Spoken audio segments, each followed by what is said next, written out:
This is 99% Invisible. I'm Roman Mars. Recently, I've had the great privilege of traveling abroad. I've been to Italy and Spain, Japan a couple of times, England, Scotland. So I've been pulling out my American passport a lot lately. And every time I present it to a customs official, I always get nervous. I honestly think it's meant to make you nervous. There is something inherently fraught and maybe even a little ugly about the ritual of presenting your passport, and that this little booklet you're carrying around with you, whether it says you're from the United States or Japan or Haiti, confers so much power. I can't stand the idea that your value as a person could be determined by the fact of where you were born. But the minute you're asked to show your passport, it's obvious that's how the world works. Especially when billions of people live in countries whose passports grant them little to no meaningful access to the rest of the world. While an estimated 850 million people do not even have the documents necessary to prove their nationality or legal existence. Which is why we wanted to share this story from the podcast Far From Home by frequent 99PI contributor Scott Gurian. A while back, Scott sat down with someone who deliberately surrendered his official nationality, including his passport, and began issuing what he believed was a better form of identification. We'll let Scott take it from here. Back in October of 2024, on the eve of the presidential election, Donald Trump held a giant political rally at Madison Square Garden in New York City. And one of the warm-up speakers was his soon-to-be political advisor, Stephen Miller. In a fiery speech, Miller expressed what would soon become the through line of the country's new anti-immigration policy. America is for Americans and Americans only. The rise of people like Stephen Miller shows that we are living in an era when nationhood and national identity seem to matter more than ever. But it's kind of strange because at the same time that fascists in America and elsewhere are trying to get us all to think in terms of nations, we're dealing with all these global problems like pandemics, climate change, and AI. Meanwhile, technology in the 21st century often makes it easy to ignore things like nationality and national boundaries altogether. Therefore, I know this might sound sort of radical, but if it ever made any sense, the entire concept of the nation-state can sometimes seem kind of quaint and outdated for the modern world. This is the story of one man who reached all these conclusions himself more than 75 years ago, way ahead of his time. His name was Gary Davis, and I went to interview him back in 2009 when he was 88 years old. According to my directions, Gary's house was in South Burlington, Vermont, in the United States of America, but as soon as I pulled into his driveway, I noticed a sign next to his front door proclaiming it Sovereign World Territory. Hey, it's good to meet you. Sorry, I'm running a few minutes behind here. He came up to me, pointed out that I was standing on planet Earth, and asked me to present my World Citizen card. I didn't have one, so thankfully he decided to waive the requirement. Then he led me into his living room where we'd sit for the next 5 hours, talking about a choice he made when he was 26 years old in 1948. It was a simple act that took just a minute to perform, but it would make the rest of his life really complicated.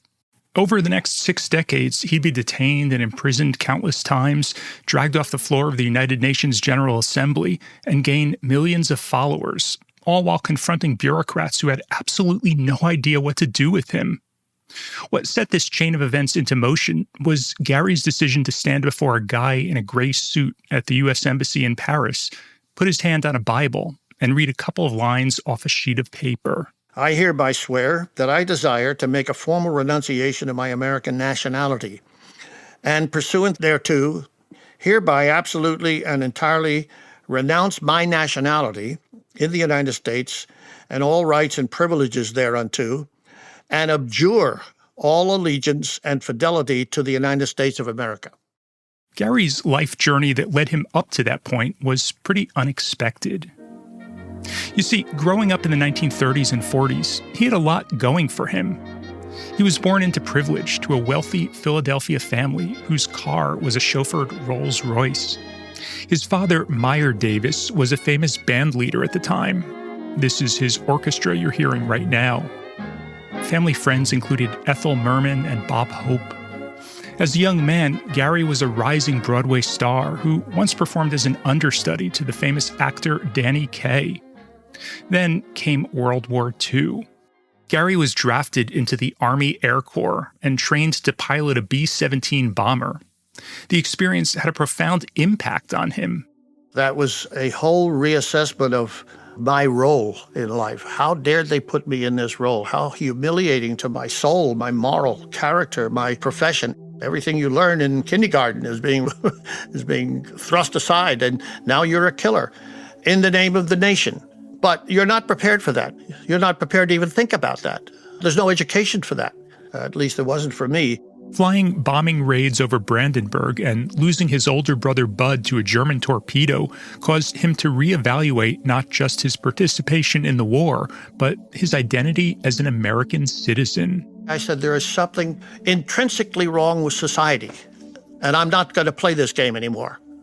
So that started me on a whole wave of thinking about how not to play the game without going to a desert island, and canceling out. He started reading about philosophy and history and studying the law.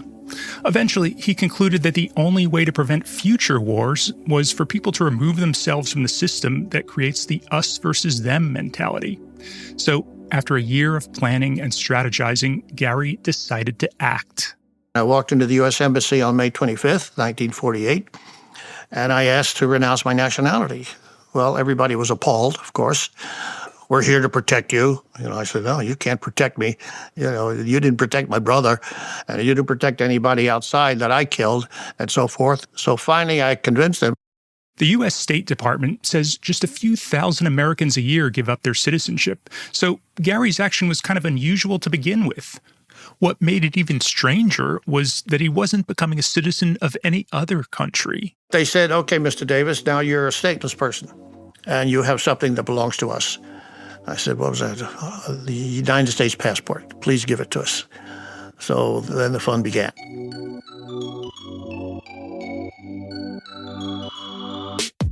Gary left the embassy and went to the local office of the Associated Press to tell his story to the world. Then he went back to his hotel room to try to get some rest, but word had gotten out, so the phone began ringing constantly. First it was United Press, then Reuters, then the International News Service, all asking him for interviews.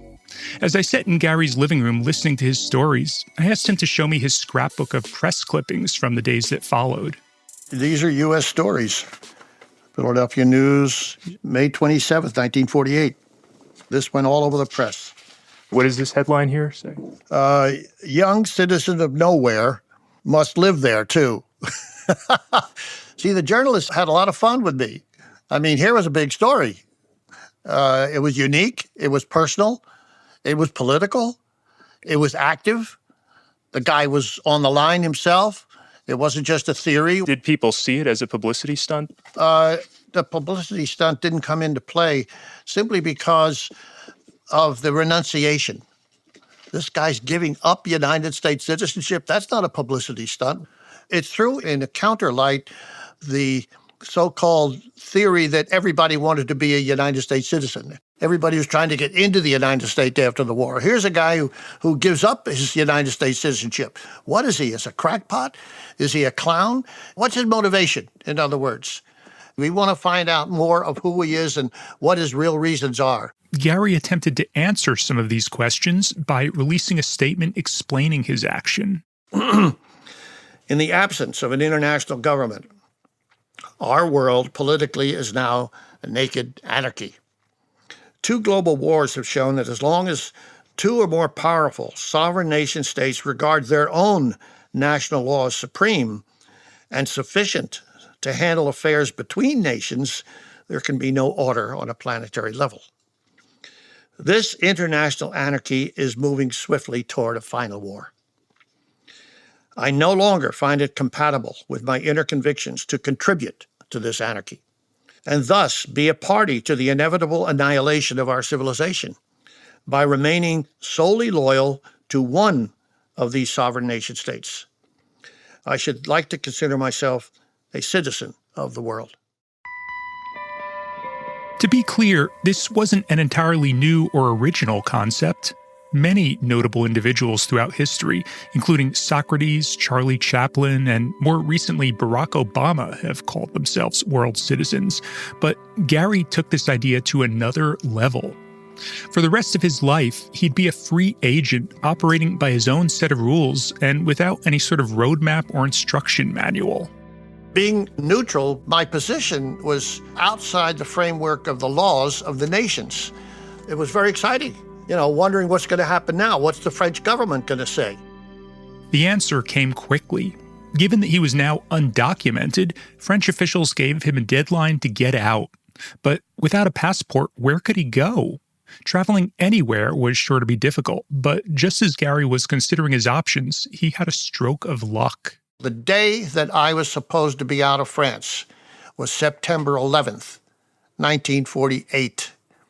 That was the day that the General Assembly of the United Nations took over a little part of Paris at the Trocadero, and it was declared international territory. It was the only place I could go, actually, without going to jail or without going to another nation and facing the same problem that I faced in France.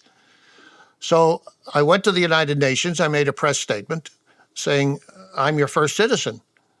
I have to live here. Gary and some friends camped out on the front steps, calling for world citizenship as a path to lasting peace, something the UN's predecessor, the League of Nations, had failed to uphold. Officials didn't know quite what to do with them. Then, that November, Gary managed to gain access to one of the General Assembly's meetings, and he used the opportunity to draw attention to his cause. An incident that reflects the mood of an impatient world interrupts proceedings at the United Nations Assembly. All the press was there, and we had huge lights, and we had the balcony box wired up so that it could take our speech. I interrupt. All the delegates were on the floor. Eleanor Roosevelt, with their headphones, they were wondering where this voice is coming from. Mr. Wyszynski looks on as the interrupter, Gary Davis, self-styled first citizen of the world, is hustled out. Speak to the people. Shall I speak? Will you let me? I said, I interrupted. The name of the people not represented here. The nations you represent divide us, separate us, and lead us to the abyss of World War III. What we need is one government for one world. And if you don't do it, step aside. We're going to do it ourselves. We had screaming headlines the next day. Those headlines were seen by people around the world. Authors and intellectuals like Richard Wright, Albert Camus, and even Albert Einstein spoke out on Davis's behalf, and he began receiving letters from supporters near and far. Remember, the war had just recently ended, and memories of the Nazi occupation and the Holocaust were still fresh in people's minds, especially there in Europe, so folks were eager to hear what Gary had to say. Less than 2 weeks after his storming of the UN, he gave a speech in a Paris auditorium, and 20,000 people showed up. Many of them expressed interest in his movement, so he got to work creating something they could actually join. Pendant ce temps, dans un hôtel parisien, le citoyen du monde, Gary Davis, s'organise. We set up a registry of world citizens. We hired a hall, and we started issuing a world citizen card. And that was the first thing. We were IDing a whole new constituency, a world constituency. It was a new language. Though Gary Davis no longer had a nationality, he still considered New York his home. So he returned to the U.S. Embassy and managed to convince authorities to let him migrate back to his native land. After arriving, he got married, had a kid, went back to acting, and tried returning to his pre-war life, but his heart just wasn't into it. I was making good money in show business, and I had so many offers, and I gave it all up. I left the top show in Broadway after 3 days of rehearsal, and I told the producer, I'm sorry, Horace, I can't be in this show because I got to work for world peace. Unsure of what to do next, he struggled with how to navigate life as a stateless individual. So I went to the top civil rights lawyer in New York. I told him, I said, I'm not a citizen here. I'm not an immigrant. I'm not a visitor. What is my status? And they had a full staff meeting on that. And they said, you're not really here. Legally, you're not here. Physically, you're here. And the government has recognized you physically. Therefore, not being within the framework of the United States law you have been recognized by the United States government as a sovereign, like the Iroquois Indians. So you've got nationhood within you. You call yourself a world citizen, and you have all these people out there as world citizens. How can you be a citizen without a government? They said, you got to declare your government. Once you declare the world government, then you can do a lot of things. First of all, you can issue your own documents, your own money. You can declare war on the United States, and then the United States will beat you, and then it has to take care of you for the rest of your life. They had a field day. These were lawyers kind of having fun. This was a new problem, which they never had. Gary gave this some thought and decided to follow their advice. On September 4th, 1953, he formalized that registry of supporters he had created while he was in Paris and founded the World Government of World Citizens. He opened an office in New York and hired some staff and interns to carry out the day-to-day running of the government via a nonprofit organization called the World Service Authority. And they started issuing documents, including birth and marriage certificates, international residence permits, and political asylum cards for people who contacted them requesting help. So at this point, I had to ask Gary the question that's probably on your mind right now, which is some variation of, can they do that? I mean, here you have this guy who decided he wants to form a new government that anyone can join, and he's printing official-looking credentials for people to present to border guards and bureaucrats. Were these documents actually legitimate? Well, is the United States legitimate? Is war legitimate? Turn it around, the question around. Who is to say what is legitimate? Is not my claiming to be who I am legitimate? If you're in a desert island alone, are you legitimate? You're the government, you're the citizenry, you're alone. Do whatever you want. But you see me coming along in a raft, and you say, well, we're together now, we form a community. Then we legitimize the community. How do governments start in the first place? They don't start with governors. Government started by people deciding to have a government, to legitimize themselves within a community. But enough with the philosophizing. From a legal perspective, Gary told me that yes, he said the work of his new world government was entirely legitimate because it was based on the articles of the Universal Declaration of Human Rights, a UN document describing the rights and freedoms of all people. Now, the first article that we've taken is the Article 13, Section 2, which is an article on freedom of travel, which says everyone has the right to leave any country, including his own, and to return to his country. But what is a country? Tom Paine said, my country is the world. And when you think that you can get around the world in 2 days today, you could say, well, really, the world is a country at this point. So we need a document based upon freedom of travel. Hence the creation of the World Passport, printed in 7 languages, including the made-up universal language of Esperanto. So it's made to look like any other passport typically issued by a nation state that someone would have. Yeah. It's a document which they can look at, and it IDs you completely. But it's just not a national passport. This is all important for the guy on the frontier, because this is the way they operate. You see, it's for him. It's not for us. We don't believe in passports. We think they're stupid. In fact, many times I say, look, our passport is a joke. It's a joke on them, whereas your passport, your national passport's a joke on you. Gary said he thinks the whole process of making someone get a stamp in a little book in order to cross an imaginary border is really dumb. But by creating his own passport, he was basically thumbing his nose at the establishment and saying, see, I could play this game too. Now, in case you're thinking that Gary just started the world government as a form of political theater, I should explain that he saw his organization as serving a real need. You see, many of the letters he and his colleagues received, especially in those early days, came from refugees who were stateless themselves. But unlike Gary, they didn't choose to end up that way. They needed a document to say who they were. They couldn't get it from the nation. There are huge refugee camps outside of Djibouti or in the Sudan and so forth, and the people are families living under tents in the heat. Now, the United Nations is not issuing them documents, but the World Service Authority is. And believe it or not, these passports and other documents that Gary and his team of ragtag visionaries created actually worked some of the time. Gary told me the story, for example, about the time members of the Ogoni tribe from southern Nigeria reached out asking for help. After protesting the Shell Oil Company's environmental destruction of their land, they had to flee across the border to a refugee camp in the neighboring country of Benin. They didn't have any identity documents, though, so the world government made passports for close to 2,000 of them, which they were then able to use to obtain visas to get out. There was also the young conscientious objector who successfully avoided registering for the draft through some clever letter writing, claiming that his citizenship in the world government forbade him from joining the American military, and the woman in Uganda caught in a bind when her country's dictator decided to expel her and other members of the country's Indian minority. We received an urgent telegram saying that one of the mothers, of the Indian mothers, had given birth at Uganda airport. So what the baby needed was an immediate birth certificate because they were going to be picked up the next day by a British plane.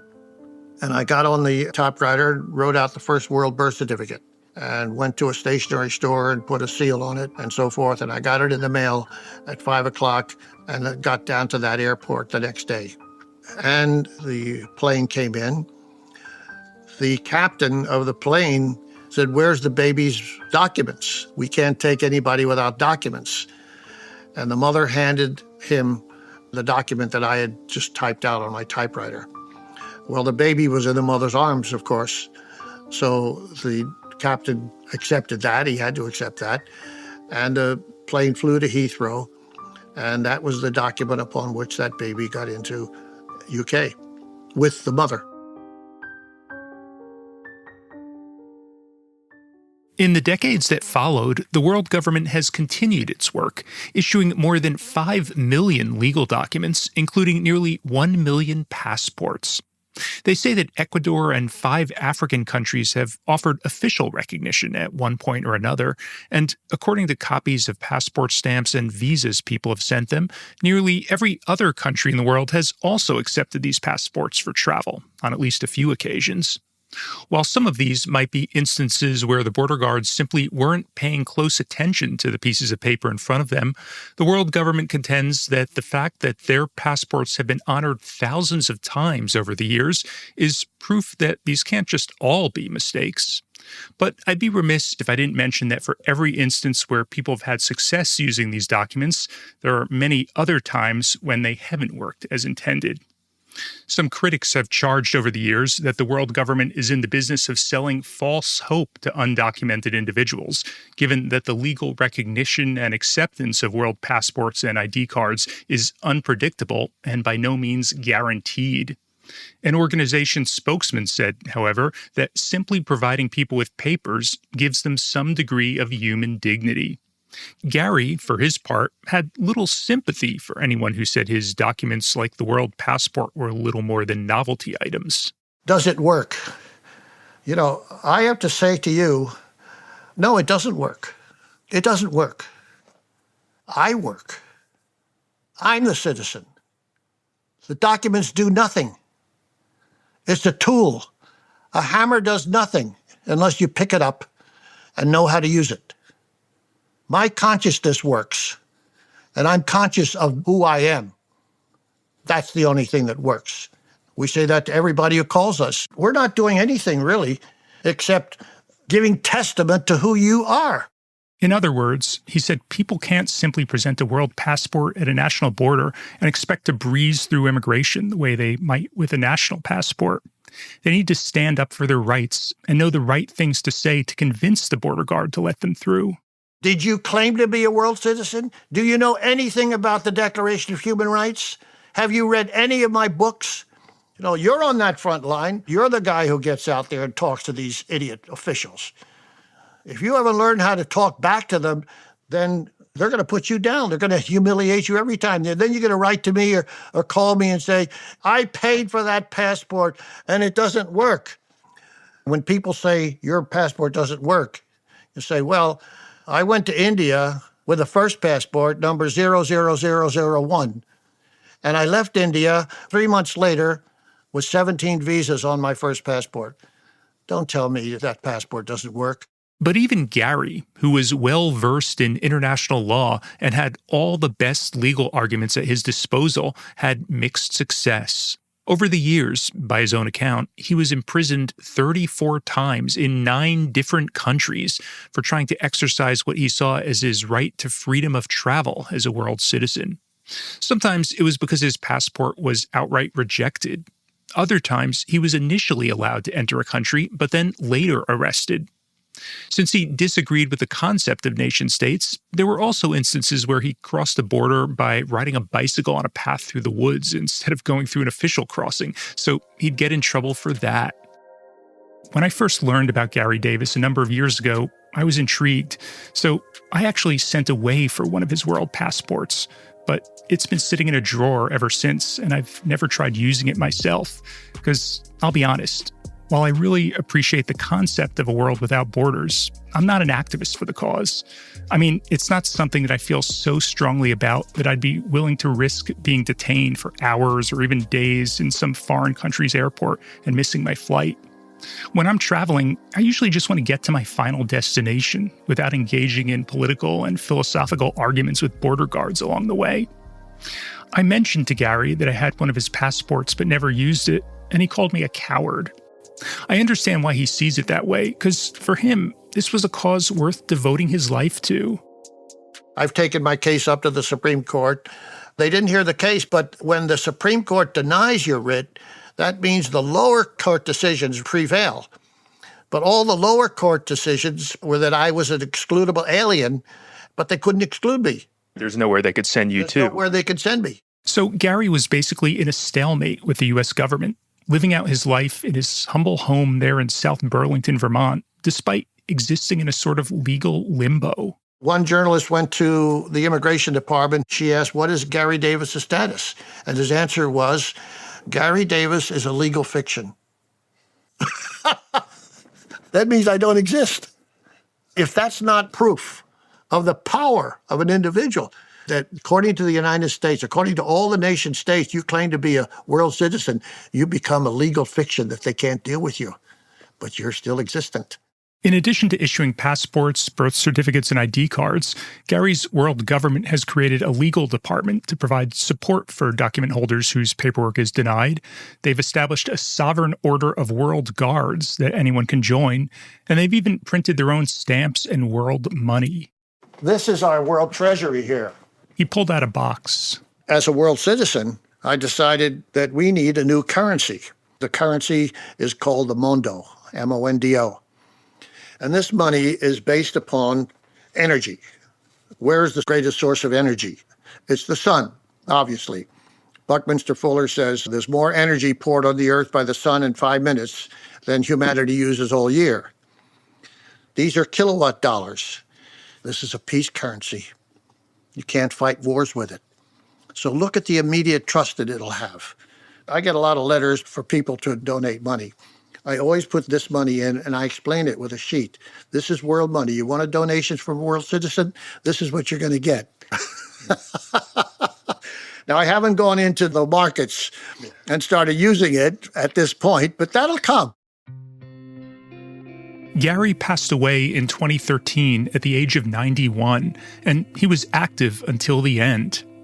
Shortly before his death, he mailed a world government passport to WikiLeaks founder Julian Assange when he was holed up in the Ecuadorian embassy in London, and also to fugitive national security contractor Edward Snowden, who's been living in Russia since his U.S. passport had been revoked.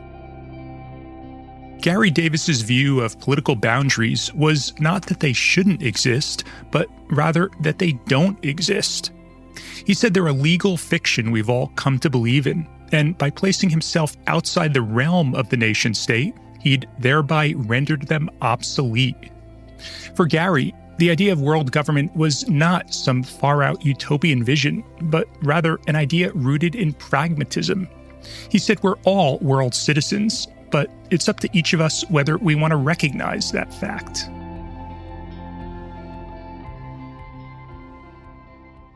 When I first met Gary at his home there in Vermont, he told me about a recent trip he had taken to visit his kids who lived in Montreal.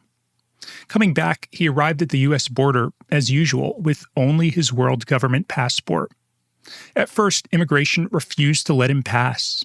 It was the same bureaucratic showdown he'd faced many times over the years. Gary told them that their borders were ridiculous. He said that the sun shined the same on both sides of their imaginary line, and that he was just going from one part of the world to another. Eventually, they relented. Get out of here, they said. Go home.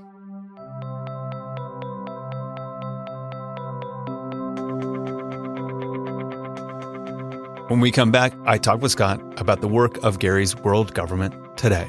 Stay tuned.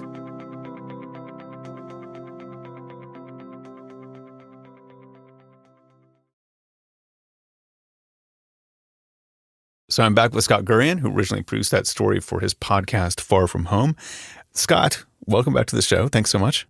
Thanks so much for having me, Roman. So this is all from an interview that you did with Gary nearly 20 years ago. So I wanted to get a bit of an update from you. You mentioned that the organization that Gary founded, it's still around. What is their mission today? Like, how has it changed since Gary's death? So I actually spoke to David Gallup, who's the president and general counsel of what they're now calling the World Citizen Government. And he says the organization has kind of broadened their focus a little bit since Gary's death. When he was around, they were just kind of very insular, and Gary, in retrospect, was really opinionated. He could be like difficult to work with at times. He just wouldn't have patience for people who didn't exactly agree with his vision, of how the world should work. So, I think in some senses, Gary's death kind of freed up the organization to kind of pursue things a little bit differently. Nowadays, they're working with other organizations more. In specific terms, some of the things that the World Citizen Government is focusing on nowadays, they're working on advocating for the creation of a World Court of Human Rights, and they're also trying to expand the movement to a younger audience. They're creating these World Citizen Clubs at a bunch of high schools and college campuses all over the place. Nice. Are they still making world government passports? Oh, yes, definitely. Yeah. They've now issued about 1 million of them, as well as a number of other identity documents. So there is still a demand, and they're still fulfilling that need.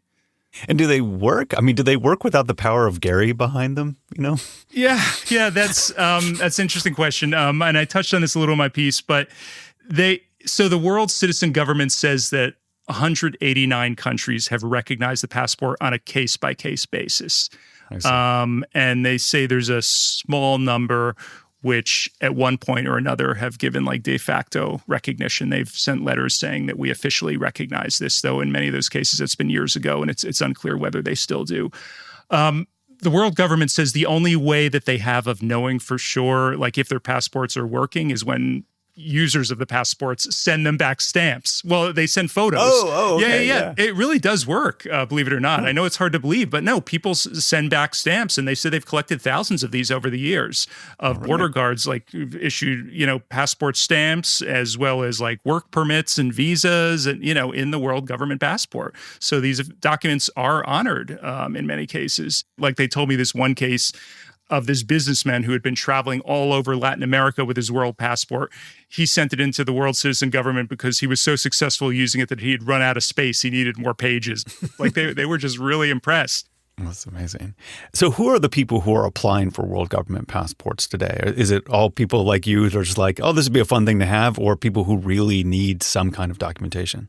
From what I hear, it's a mix. As always, they're just people who are uncomfortable with the current system, who want a second form of ID, like people from certain nationalities who might face hostility in certain parts of the world because of where they're from, or people serving in some kind of role, like working with an NGO, international aid workers, where they, their primary identity is helping people around the world, not to their individual nation state. So they want this kind of world government passport. But then, there are also people who really desperately need it, who need some form of ID, like refugees and stateless individuals fleeing persecution, violence, or natural disasters. After the war broke out between Russia and Ukraine, the World Citizen Government tells me they got tons of letters and emails on both sides of the conflict, people trying to escape and, didn't want to be conscripted to fight in the military. They've also heard from lots of people in the Palestinian territories. And then we should mention, in addition to issuing identity documents, they also provide free legal advocacy to refugees and stateless people around the world. Oh, wow. So, listening to Gary, his vision of a world without nation states, it sounds pretty fanciful. And I think one of the things that also comes to mind is a one world government also sounds like maybe that might be worse. Yeah. I don't know for sure. I've never seen it. I mean, at some point, if you have a world government, you have to decide how that government functions. And do they have a concept of that? Like, is it democratic? Is it autocratic? Yeah, definitely democratic, they would say. But they didn't. Yeah, but Gary, he himself didn't really focus on like the actual what form the government would take and the elected representatives and how, he kind of left that to others.